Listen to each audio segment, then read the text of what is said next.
Meus amados irmãos,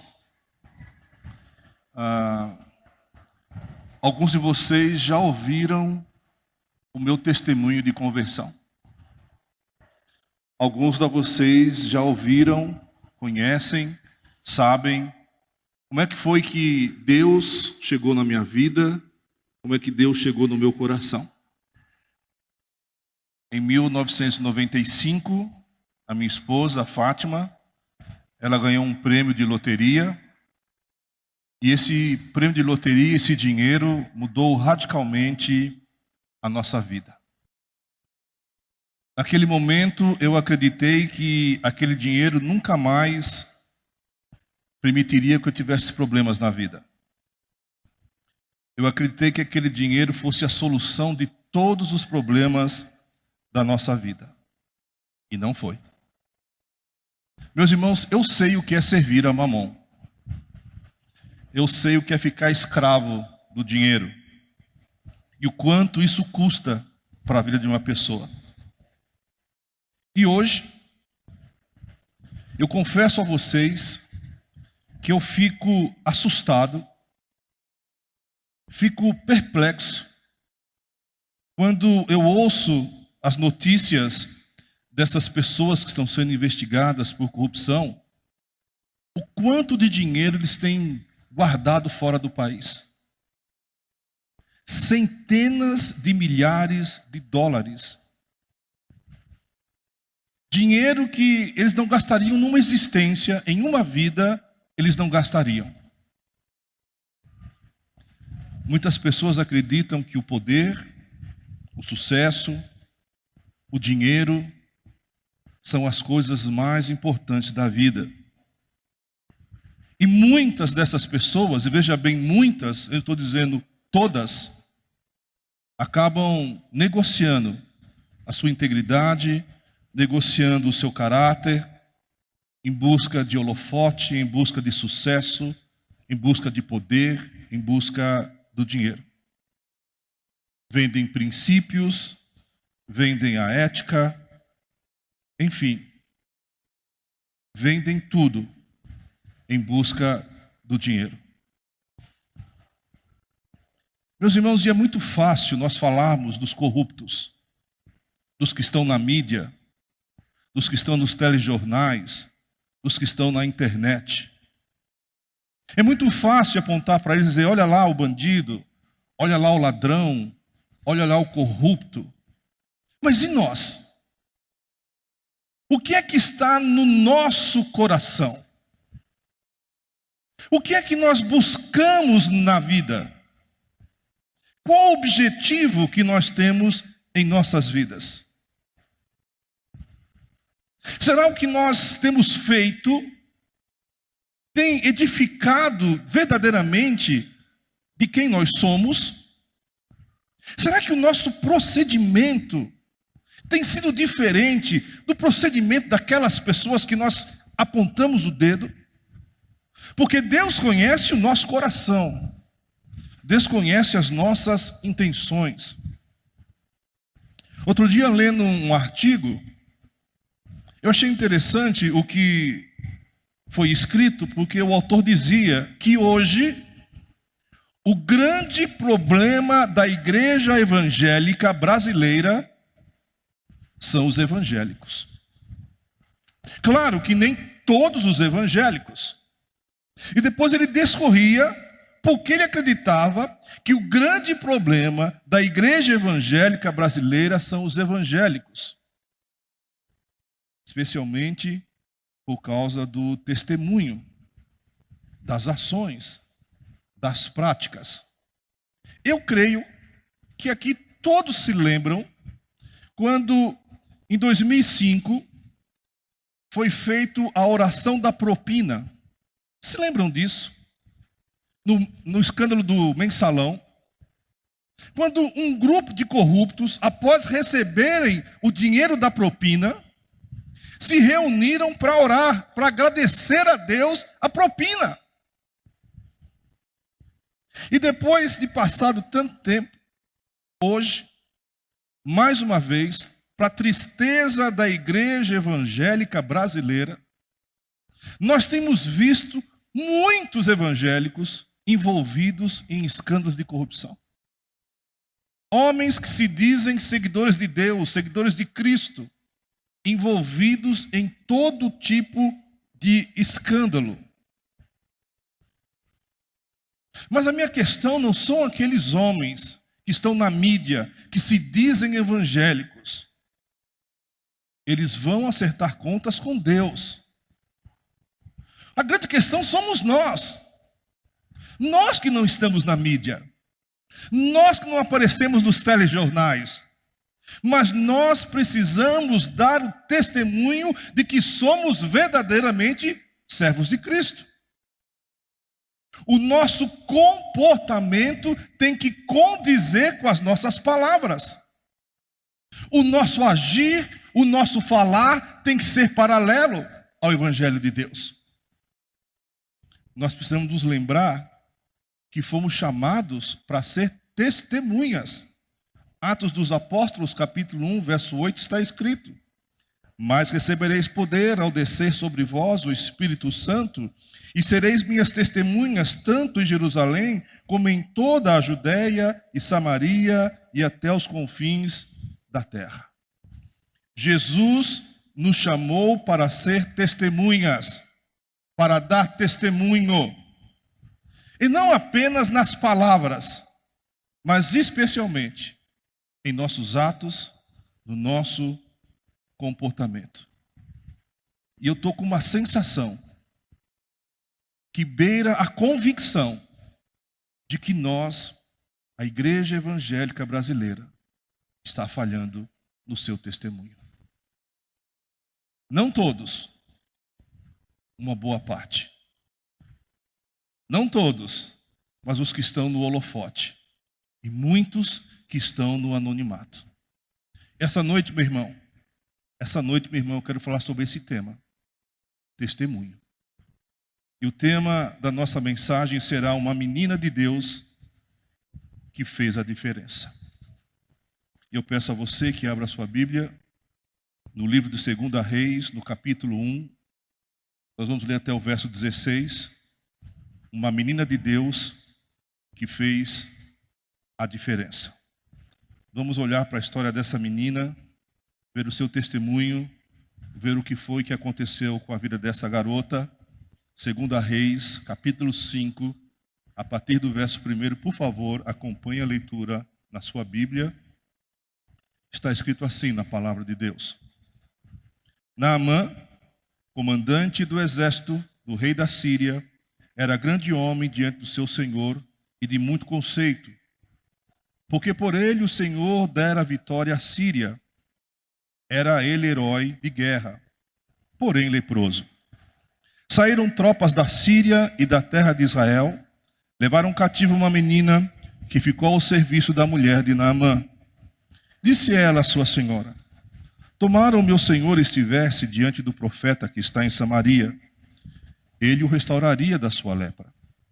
Então foi Naamã e disse ao seu senhor: assim e assim falou a jovem que é da terra de Israel. Respondeu o rei da Síria: vai, anda, enviarei uma carta ao rei de Israel. Ele partiu e levou consigo 10 talentos de prata, 6.000 siclos de ouro e 10 vestes festivais. Levou também ao rei de Israel a carta que dizia: logo, em chegando a ti esta carta, saberás que eu te enviei Naamã, meu servo, para que o cures da sua lepra. Tendo lido o rei de Israel a carta, rasgou as suas vestes e disse: acaso sou Deus com poder de tirar a vida ou dá-la, para que este envie a mim um homem para que eu curá-lo de sua lepra? Notai, pois, e vede, que procura um pretexto para romper comigo. Ouvindo, porém, Eliseu, homem de Deus, que o rei de Israel rasgara as suas vestes, mandou dizer ao rei: por que rasgaste as tuas vestes? Deixai-o vir a mim, e saberá que há profeta em Israel. Veio, pois, Naamã com seus cavalos e seus carros e parou à porta da casa de Eliseu. Então Eliseu lhe mandou um mensageiro dizendo: vai, lava-te 7 vezes no Jordão, e tua carne será restaurada e ficarás limpo. Naamã, porém, muito se indignou e se foi dizendo: Pensava eu que ele sairia a ter comigo, posseia de pé, invocaria o nome do Senhor seu Deus, moveria a mão sobre o lugar da lepra e restauraria o leproso. Naamã, não são porventura Abana e Farfá, rios de Damasco, melhores do que todas as águas de Israel? Não poderia eu lavar-me neles e ficar limpo? E voltou-se e se foi com indignação. Então, se chegando a ele os seus oficiais, e lhe disseram: meu pai, se te houvesse dito o profeta alguma coisa difícil, acaso não a farias? Quanto mais, já que apenas se disse: lava-te e ficará limpo. Então desceu e mergulhou no Jordão 7 vezes, consoante a palavra do homem de Deus. E a sua carne se tornou como a carne de uma criança, e ficou limpo. Voltou o homem de Deus, ele e toda a sua comitiva, veio, pôs-se diante dele e disse: eis que agora reconheço que em toda a terra não há Deus, senão em Israel. Agora, pois, te peço, aceites um presente do teu servo. Porém ele disse: tão certo como vive o Senhor, em cuja presença estou, não aceitarei. Instou com ele para que o aceitasse, mas ele o recusou. Até o verso 16, vamos orar ao Senhor em nome de Jesus. Senhor nosso Deus e Pai, mais uma vez, nós queremos nos colocar em oração diante do Senhor, pedindo a Tua participação de uma forma especial nesse momento em que a palavra foi lida, a palavra será exposta. Eu quero mais uma vez reconhecer diante de Ti, diante da igreja, a minha limitação, reconhecer a minha fraqueza, reconhecer que não sou digno de estar aqui neste lugar. Mas, Senhor, a Tua graça e a Tua misericórdia me sustentam. Eu creio que é pela Tua vontade. Então, ó Deus, me ajuda nessa tarefa tão importante e tão especial. Que Teu Espírito Santo abra o nosso entendimento para que possamos compreender a Tua vontade. Para que a igreja seja edificada e o Teu nome continue sendo glorificado. Nós oramos em nome de Jesus Cristo. Amém. Essa história, essa narrativa contém diversos personagens. Diversas pessoas fazem parte dessa história.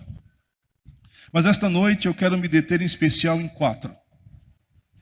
4 pessoas que fazem parte dessa história. E vamos olhar o comportamento dessas 4 pessoas. Vamos observar o testemunho dessas 4 pessoas. E eu creio que nesta noite nós poderemos aprender diversas coisas sobre um testemunho cristão. E o primeiro personagem que nós vamos parar para refletir e analisar é Naamã. Quando eu olho para a vida de Naamã e o seu comportamento, eu posso aprender algo muito importante. E uma das coisas mais importantes que eu aprendo, olhando para a vida de Naamã, é que o nosso Deus, meus irmãos, o seu Deus, ele não faz acepção de pessoas. Mas quem era Naamã? Quem foi esse homem? E a própria Bíblia nos responde. No capítulo 5, no verso 1 está escrito: Naamã, comandante do exército do rei da Síria, era grande homem diante do seu senhor e de muito conceito, porque por ele o Senhor dera vitória à Síria. Era ele herói de guerra, porém leproso. O versículo nos deixa muito claro, responde claramente quem era Naamã. Um herói de guerra. Um homem conceituado. Um homem poderoso. Um homem que estava no centro das atenções. Um homem que os holofotes estavam virados para ele. Ele era Naamã. Um herói de guerra. Poder, prestígio, honra. E como nós já falamos essa noite, as pessoas, meus irmãos, têm vendido a sua alma, as pessoas têm vendido as suas vidas em busca de poder, em busca de fama, em busca de sucesso e em busca de dinheiro. E Naamã tinha todas estas coisas. E eu fico pensando, eu fico imaginando o que vai no coração dessas pessoas que buscam isso com tanto anseio, até que se corrompem as suas vidas. Será que eles imaginam que centenas de milhares de dólares vão torná-los imortais? Será que essas pessoas pensam que o sucesso, que o poder, que a fama, que o dinheiro não vão permitir que eles adoeçam nunca? Será que essas pessoas pensam que o sucesso, o poder, o dinheiro vai isentá-los de todos os problemas da vida? Claro que não.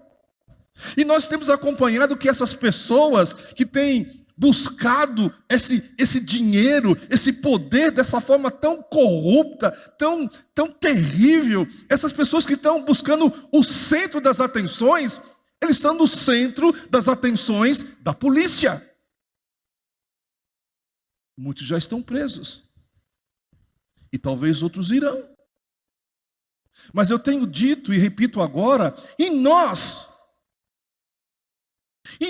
que não estamos na TV, e nós que não fazemos parte da política partidária, como é que está o nosso coração? Como é que está o nosso testemunho? Como é que está a nossa vida? É muito fácil apontar o dedo.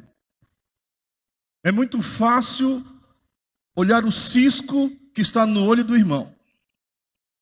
Mas é difícil observar a trave que está nos nossos olhos. E nós, meus irmãos, precisamos nos lembrar o que o rei Salomão escreveu no início do livro do Eclesiastes. Porque me parece que ele escreveu a mais pura verdade. No livro do Eclesiastes, no capítulo 1, verso 2, está escrito: vaidade de vaidades, diz o pregador.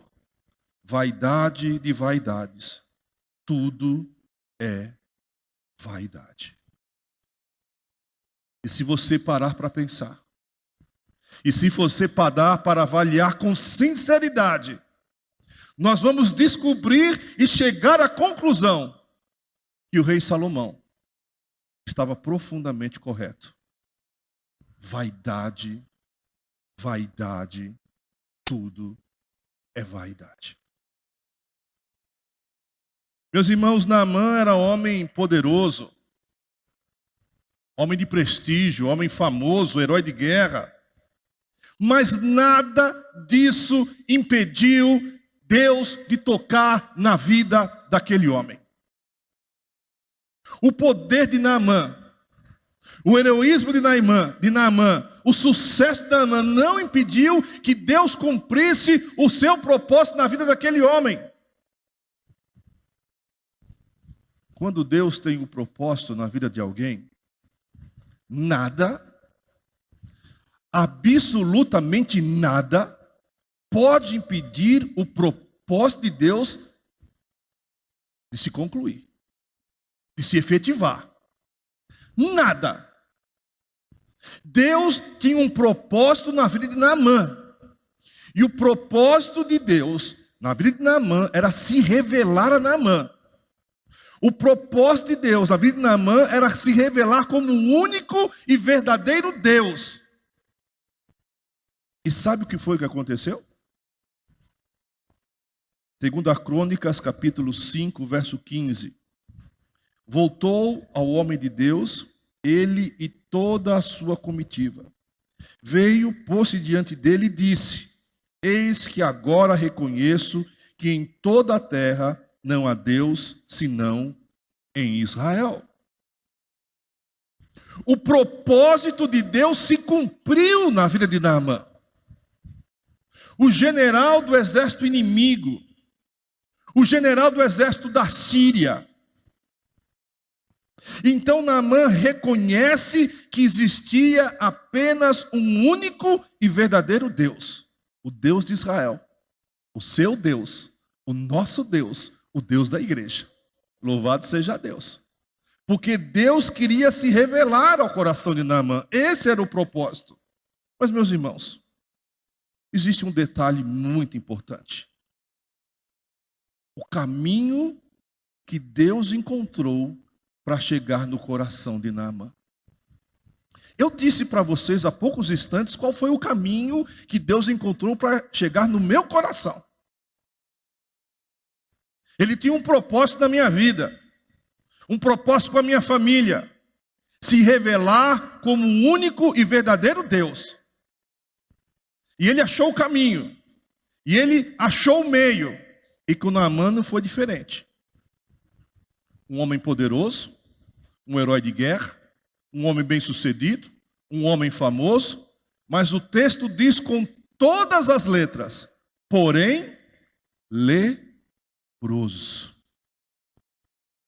Foi através da enfermidade que Deus encontrou um caminho para chegar na vida de Naamã. Uma doença incurável para os dias de Naamã.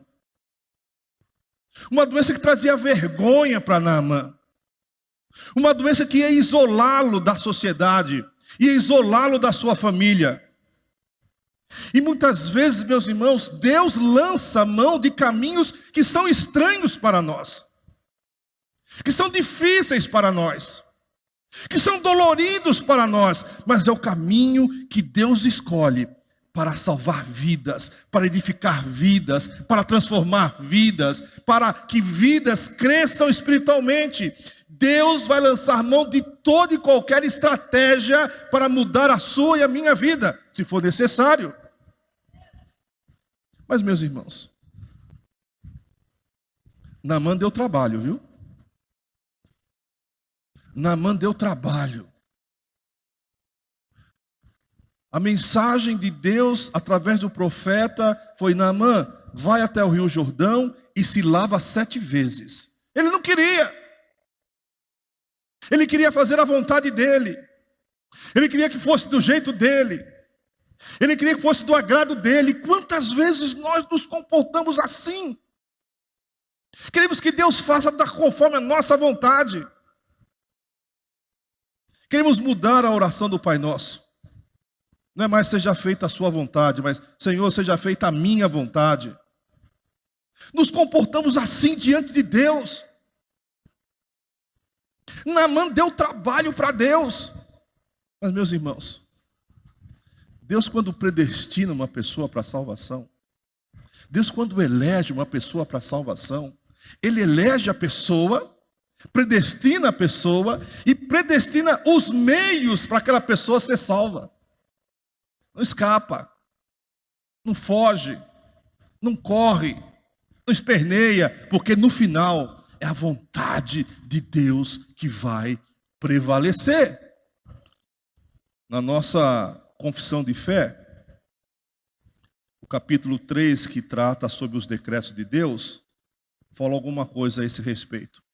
Está escrito assim: assim como Deus destinou os eleitos para a glória, assim também pelo eterno e muito livre propósito de sua vontade, preordenou todos os meios conducentes a esse fim. Os que, portanto, são eleitos, achando-se caídos em Adão, são remidos por Cristo, são eficazmente chamados para a fé em Cristo pelo seu Espírito, que opera no tempo devido. São justificados, adotados, santificados e guardados pelo seu poder por meio da fé salvadora. Deus não poupou uma enfermidade incurável na vida de Naamã para chegar no coração de Naamã, para se revelar a Naamã. Comece a avaliar o que tem acontecido na sua vida. Comece a prestar atenção o que Deus tem feito na sua vida, porque pode ser, meu irmão, que Ele esteja cobrando algo de você. Ele quer chegar no seu coração, Ele quer chegar na sua vida e está lançando mão de todos os meios que são necessários para que você, para que eu, para a igreja dele, dê testemunho de que somos verdadeiramente seguidores de Cristo. Deus não vai poupar esforços para mudar o seu, para mudar o meu coração. Mesmo que sejam situações que nós não compreendamos. Mesmo que sejam situações que nós não gostemos. Mas o final vai ser para a glória de Deus. Então fomos aqui no primeiro personagem, Naamã. E eu peço a você então que abra a sua Bíblia, se ela estiver aberta, deixa aberta. 2 Crônicas capítulo 5, verso 20. Vamos aqui encontrar o segundo personagem dessa história. 2 Crônicas capítulo 5, verso 20. Está escrito assim: Geazi, o moço de Eliseu, homem de Deus, diz consigo: eis que meu senhor impediu a este sírio Naamã que da sua mão se lhe desse alguma coisa do que trazia. Porém, tão certo como vive o Senhor, hei de correr atrás dele e receberei dele alguma coisa. E aqui eu estou acrescentando um personagem que nós não lemos no texto inicial. Geazi. E com Geazi, eu aprendo uma coisa muito importante, meus irmãos. Os olhos do Senhor estão em toda parte. E aqui nós temos um exemplo clássico de um péssimo testemunho, de um mau testemunho, de um homem que envergonhou o nome de Deus. Quem era Geazi? Geazi, ele aparece algumas vezes no Antigo Testamento, e ele é exatamente um homem, um jovem vinculado a Eliseu, o profeta. Ele era um aprendiz, ele era um ajudante, ele andava com Eliseu para cima e para baixo. Geazi foi um jovem que viu Eliseu transformar água amarga, água salobra, em água potável. Geazi foi um rapaz que viu Eliseu quando foi achincalhado, zombado por alguns jovens, porque Eliseu era careca. Cuidado, não brinque com os carecas.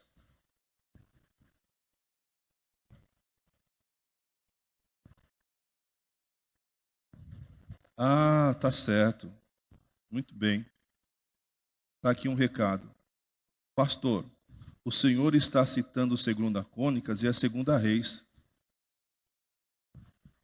Que bênção de igreja que conhece a palavra de Deus. Amém, irmãos? Então me corrijam aí, tá bom? Quem mandou o recado? Quem mandou o recado? Hã? Todo mundo? Amém, irmãos. Então faço a correção aí, tá bom? 2 Reis, capítulo 5. Amém. Quem era Geazi? Geazi foi um rapaz que viu Eliseu transformar e transbordar o azeite da viúva. Geazi foi um rapaz que viu Eliseu ressuscitar o filho de uma outra mulher. Geazi, ele sabia quem era Eliseu, um homem de Deus. Geazi viu Eliseu transformar uma comida envenenada em comida boa, em comida saudável. Mas isso não foi suficiente para que Geazi desse um testemunho de homem de Deus. Geazi andava com um homem de Deus, o Eliseu. Mas o coração de Geazi estava longe de Deus. E quando a gente continua lendo, nós vemos o mau testemunho deste jovem. Meus irmãos, eu estou com uma impressão, uma sensação, que muitos jovens hoje, que muitas moças, muitos rapazes, estão dando um péssimo testemunho. Estão denegrindo o Evangelho de Jesus. Estão denegrindo a igreja que frequentam, porque os testemunhos destes jovens têm sido terríveis. E me parece que não são só os jovens, viu? Adultos, homens e mulheres têm contribuído para que a imagem da igreja evangélica brasileira seja achincalhada. Perca a confiabilidade. E Geazi, esse homem que andava com Eliseu, tinha o coração longe de Deus. O interesse de Geazi era o dinheiro, eram os presentes que Naamã tinha trazido. E ele deixa claro: eu vou até Naamã e eu vou querer receber algo de Naamã. Eu quero receber um presente. Eu quero receber uma propina. Eu quero receber meus 10%. Geazi queria ser recompensado pela cura de Naamã. Geazi achava que aquilo que Deus fez através de Eliseu para Naamã, ele tinha direito de receber monetariamente. Meus irmãos, e quantas pessoas têm agido assim hoje?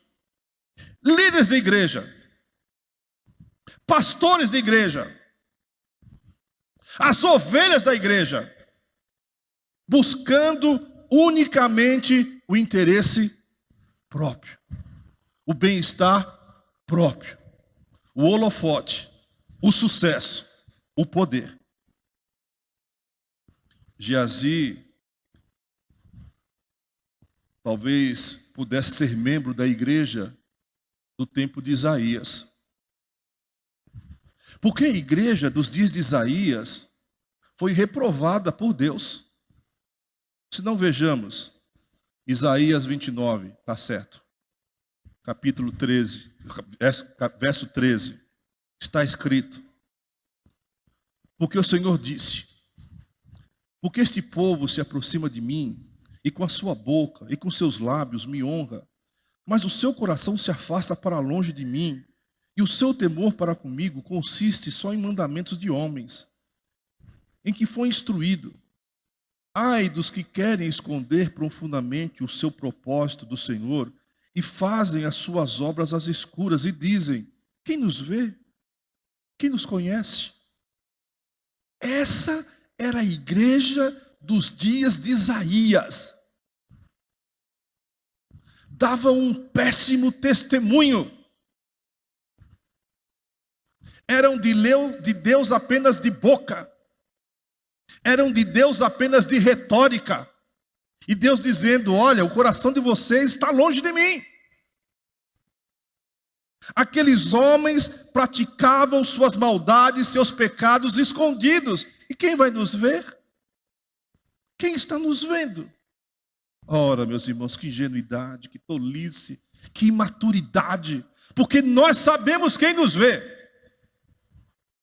Nós sabemos quem nos observa. E deixa eu dizer uma coisa para você. Aquele pecado que você faz escondido, aquele pecado que você faz às escuras, aquele pecado que o pastor não sabe, o seu pai não sabe, sua mãe não sabe, seus irmãos não sabem, a igreja não sabe. Olha, deixa eu dizer uma coisa para você. Deus sabe. Deus continua enxergando e vendo todas as coisas. E cuidado, porque um dia, Ele pode trazer à tona o teu pecado. Onde você está naquele escuro, protegido pela penumbra, protegido pela escuridão, Deus pode lançar luz aí. E o teu pecado escondido vai se tornar público. Sabe por quê? Porque Deus te ama. Porque Deus quer corrigir. Deus não quer você na escuridão do pecado.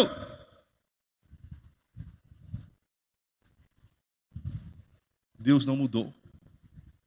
Deus continua sabendo. Mas Geazi deu um péssimo testemunho. Ele foi atrás de Naamã dizendo que Eliseu havia mandado. mentindo, enganando. Quem? Eliseu? Naamã? Deus? E você sabe qual foi o resultado desse pecado de Geazi? Você sabe o que aconteceu com ele? 2 Reis, capítulo 5, 27. Portanto, a lepra de Naamã se pegará a ti e a tua descendência para sempre. Então saiu diante dele leproso, branco como a neve. A lepra de Naamã, que foi curada por Deus.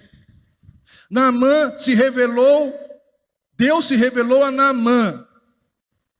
Mas por causa do pecado, da falta, da ganância, da corrupção de Geazi, aquela enfermidade, aquela doença incurável, pegou nele e em toda a sua descendência para sempre.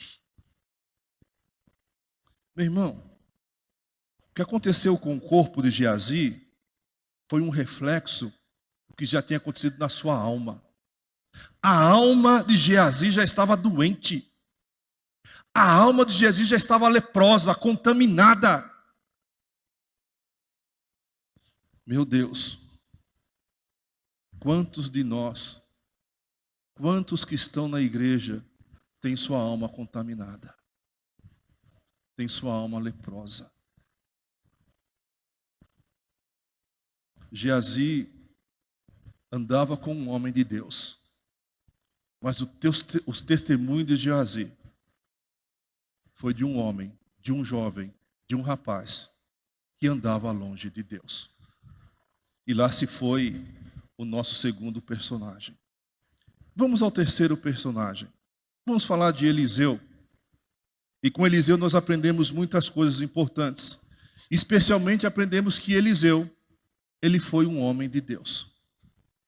Discípulo de Elias, um grande homem de Deus.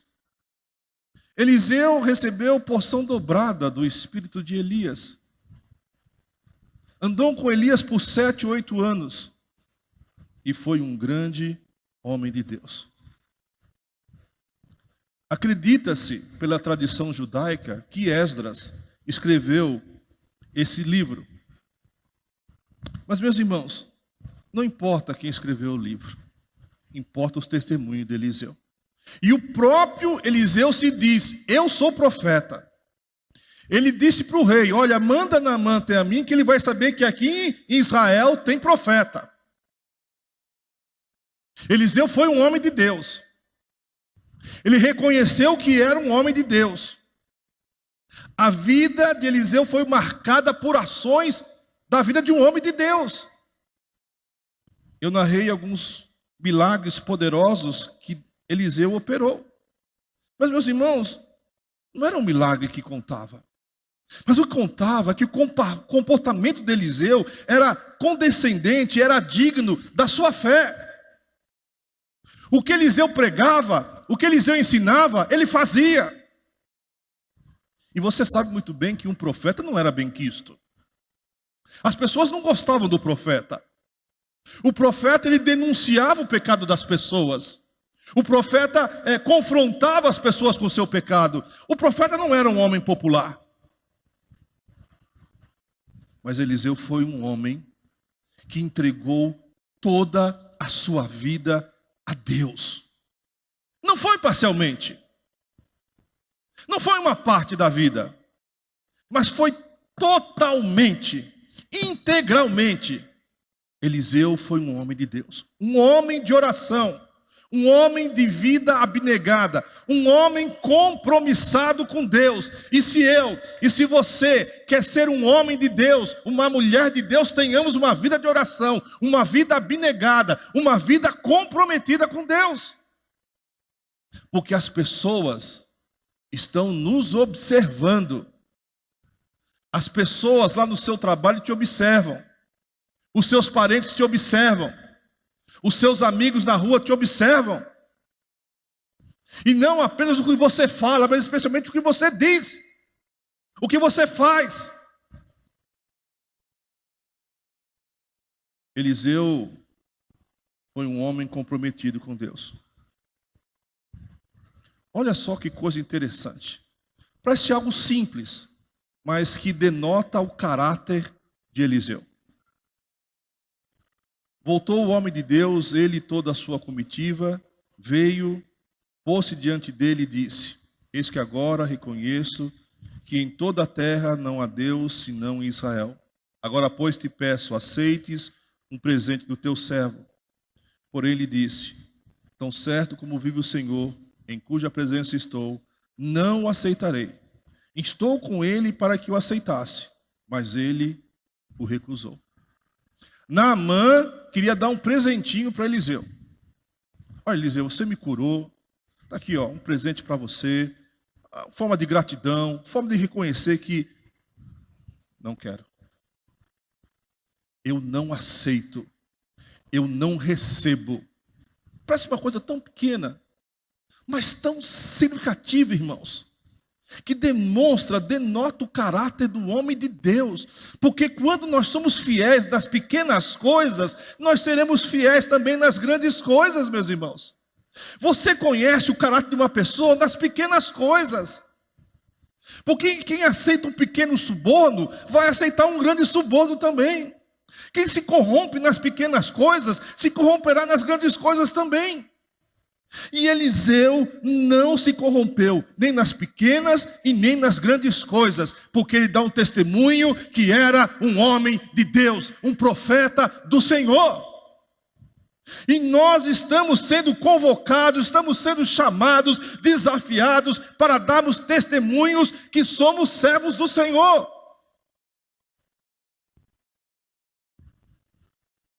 O caráter de Eliseu era incorruptível. Um homem fiel, um homem piedoso. E quando nós olhamos para a vida de Eliseu, ele nos dá um bom exemplo, um belo exemplo de testemunho. Naamã, Geazi, Eliseu. Mas eu falei que eram 4. Então vamos ao quarto. Interessante que o quarto personagem não tem nome. Não é registrado. E aparece bem pouquinho nessa narrativa. Mas é o testemunho mais importante. Porque toda a narrativa se dá a partir do testemunho desse personagem. E com essa personagem eu aprendo um testemunho de misericórdia.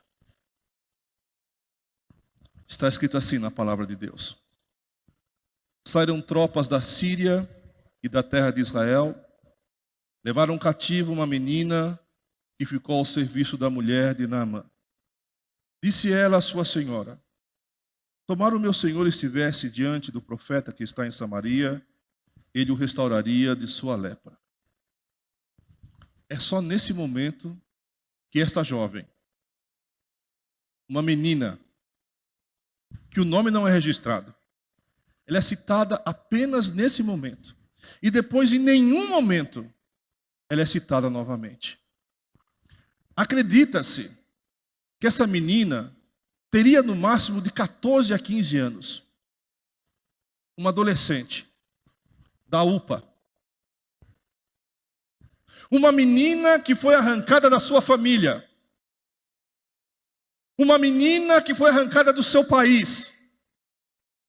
Uma menina que foi arrancada do seu convívio. Uma menina que foi levada escrava a um país estranho, com pessoas estranhas, uma cultura estranha. Uma menina que se tornou escrava. Uma menina que se tornou um vulto, uma sombra sem nome. Mas que nos dá um testemunho, irmãos, maravilhoso. Uma menina que provavelmente todas as noites as suas lágrimas molhavam o travesseiro. Isso se ela tivesse um travesseiro para dormir. Privada da sua liberdade. privada da sua família, aquela menina nos dá um testemunho tremendo e maravilhoso. Mesmo sendo escrava, mesmo sem vez, mesmo sem voz, ela continuou sendo uma serva do Altíssimo. Serva do Altíssimo. Uma menina que tinha no seu coração perdão e misericórdia. Uma menina que não se furtou a abençoar aquele que tinha levado ela para o cativeiro, a perdoar aquele que tinha privado de toda a sua liberdade. Uma menina que chega para sua senhora e diz: olha, lá em Israel tem alguém que pode curar o seu marido. Você faria isso? Será que eu faria isso? Será que alguém faria isso? Pois bem, ela fez. Com certeza, os pais daquela menina ensinaram aquela menina a ser uma serva de Deus. Com certeza, os pais daquela menina levavam a menina para a igreja.